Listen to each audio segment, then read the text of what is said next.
Here at TopSpec Feed Supplies, we think it's important for customers to have the correct nutrition advice. In this video, we'll be looking at the digestive tract of a horse and 2 individual case studies. The horse's digestive system starts with the mouth, where teeth grind the food and start mechanical digestion. Saliva lubricates food, and as it contains bicarbonate, it is slowly organ and helps buffer the acids produced in the stomach.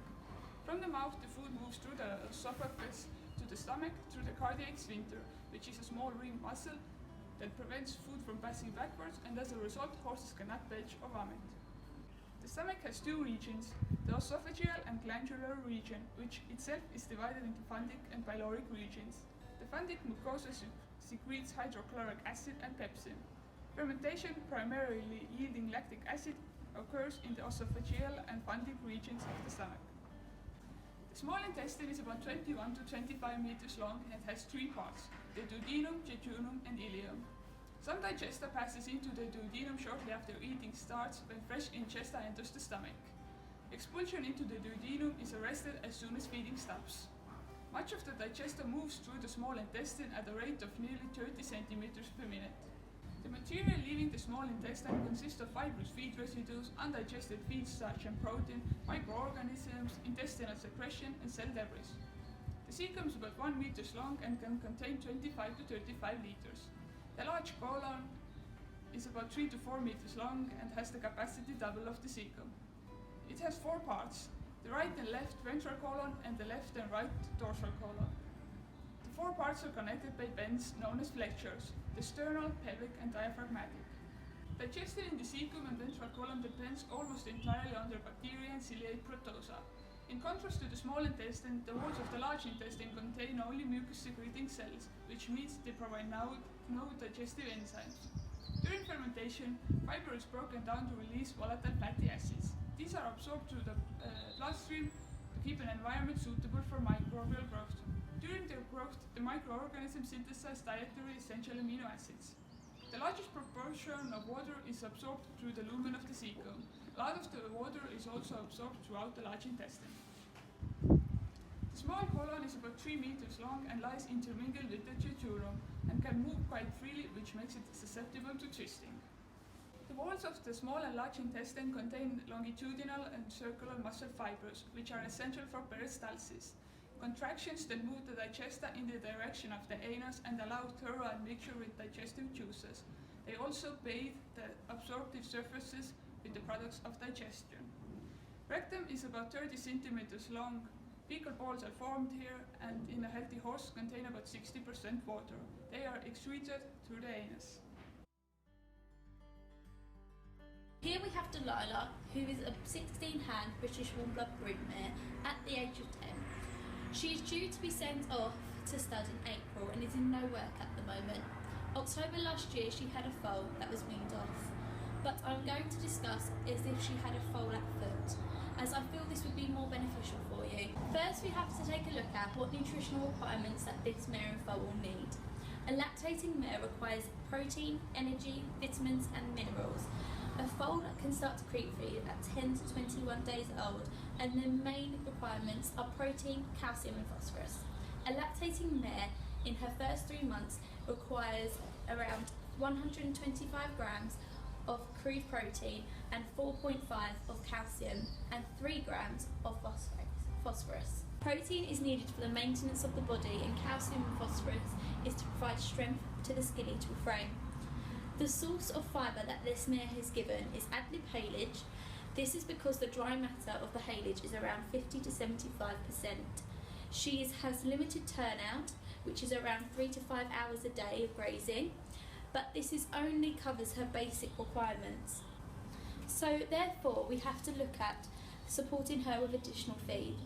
Here at TopSpec we recommend feeding our stud feed balancer. It is designed for broodmares, young stock and stallions. It is a low starch and low sugar formula, which also promotes muscle and skeletal development.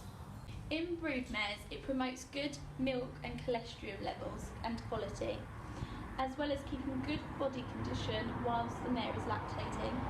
TopSpec Feed Balancer contains excellent protein and soy oil, optimum level of micronutrients, and provides powerful levels of vitamin E, selenium and vital antioxidants, which are crucial for fertility and muscle function. It also has an effective levels of amino acids, vitamins and minerals and a trace elements to develop and maintain strong bones and muscles. It also has sufficient levels of biotin, which improves hoof and coat condition. The stud feed balancer has 2 advanced yeast products in it as well, which help optimise the digestion of fibre in the hindgut, removing gut pathogens. After discussing nutritional requirements and the appropriate feeds that's suitable for this mare and foal, we have to think about the rations. We recommend that you feed our TopSpec alfalfa, which is a non-heating and unmolassed, and our cool condition cubes, which are non-heating conditioning cubes. Delilah weighs around 500 kilograms and her foal at foot at 1 month-year-old weighs around 80 kilograms. So our typical feeding regime for this mare and foal would be as much grazing as possible, at least 1 to 2 hours a day, and good active palage, plus 2 feeds per day, each containing 600 grams of TopSpec stud feed balancer and 300 grams of TopSpec alfalfa, and up to 1.2 kilograms of cool conditioning cubes, but this quantity should be adjusted for the condition of the horse. As well as we suggest, if you'd like, to add additional supplements if needed, such as 10 out of 10 joint support and our digestive aid to help optimise digestive health. Betsy is a 9-year-old 15-month riding school horse in light to medium work. As you can see, Betsy is slightly overweight, so at this point we would look at her initial fibre intake. Betsy is on restricted grazing, but with ad lib hay. Horses are a non-ruminant herbivore, therefore need constant access to food to keep the gut moving and prevent such things as colic. The amount of fibre Betsy currently obtains is enough to cover her basic needs. However, it does not cover all her nutritional needs, which is why we may introduce a hard feed. For example, as a basis, we may use the TopSpec like chaff. This is non-molasses and is made out of alfalfa, oat straw and a very light dressing of soya oil. With a sugar content of approximately 2%, this is ideal for Betsy with an ideal weight of 475 kilograms, and it is also non-heating, which is ideal for a riding school horse. Adding to this, and possibly a more important component, is the TopSpec Light Balancer. This is important because it contains many of the nutrients not present in a purely hay-fed diet, whilst maintaining a low-calorie diet that Betsy needs.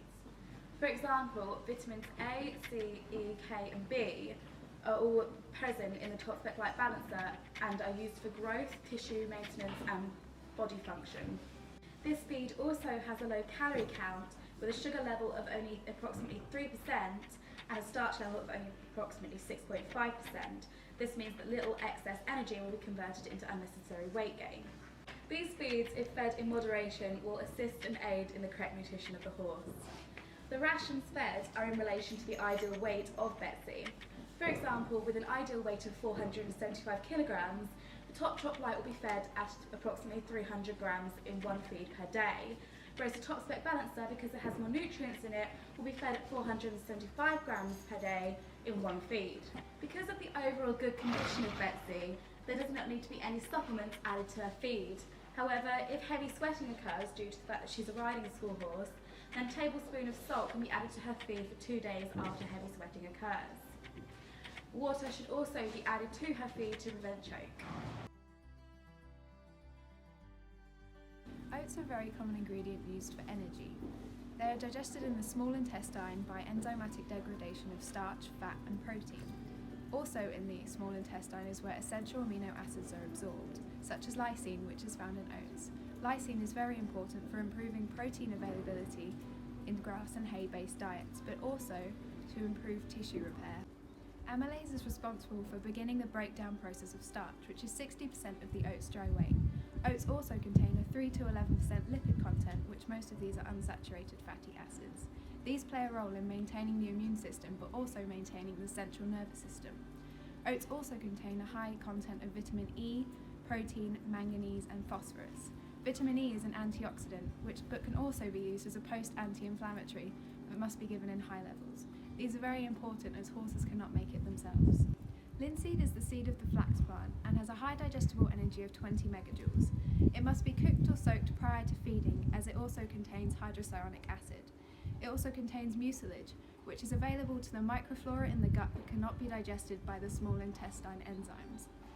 It is also a very good source of omega-3, which helps improve coat quality but also boost the immune system.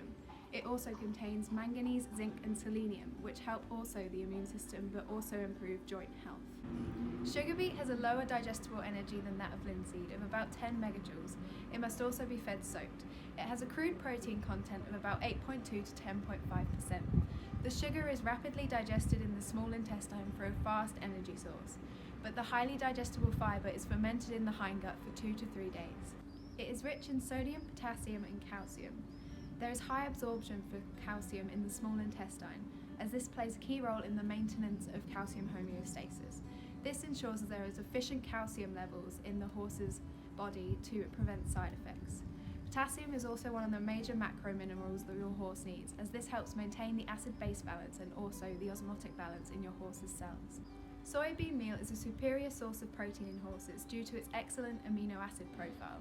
It has a 2.6% lysine content, but however compared to oats, which have a 3.6 content, it is relatively lower. But they are more digestible in the small intestine than other protein sources such as the one mentioned beforehand. The protein content is useful as it aids in nutrition transport, but also regulation of the body's systems. Micronized soybeans have about 36% crude protein content, and they have a high oil content of about 22%. This makes them a good source of energy. However, they also have a low starch content of 5%, which makes them non-heating. We hope you found this video useful. And have a better understanding how to feed your horse.